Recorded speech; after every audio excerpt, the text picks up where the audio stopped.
Le but du biofiltre, c'était de trouver une façon de filtrer nos eaux usées d'arrosage, qui ne représentent pas nécessairement une grosse quantité d'eau, mais cette eau-là étant, il y a des pesticides à l'intérieur, donc il faut être capable de la filtrer puis être capable de réduire les pesticides avec les micro-organismes qu'il y a à l'intérieur du biofiltre.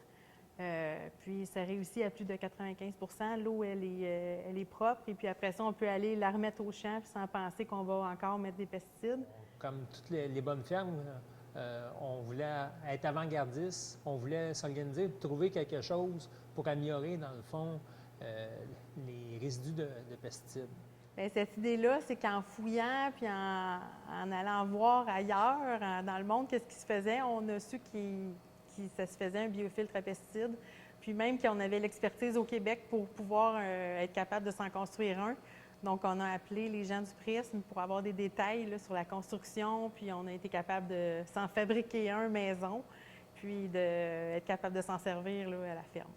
L'aménagement des bandes riveraines, c'est quelque chose qu'à un moment donné, quand on cultive des terres noires, comme chez nous, bien, on n'a pas le choix de penser à aménager ça de façon durable. Sinon, on se ramasse avec beaucoup de terre dans les cours d'eau et tout ça. Puis, en 2017, on a fait partie d'un projet collectif pour implanter tout ça. C'est une partie des bandes riveraines que chez nous, mais à chaque année, on en rajoute puis on continue d'en mettre.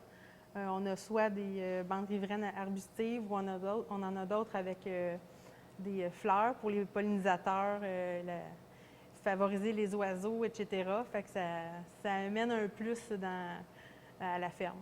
Qu'est-ce qui me rend le plus fier de nos deux projets, c'est de pouvoir montrer au monde qu'on fait attention à l'environnement, puis qu'on veut toujours produire pour s'améliorer. Comme productrice agricole, agronome et maman, bien, moi, je trouve ça important de faire attention à l'environnement, puis d'être capable qu'on puisse exercer notre métier, mais en faisant attention à la planète, parce qu'on veut laisser à nos enfants une belle planète propre.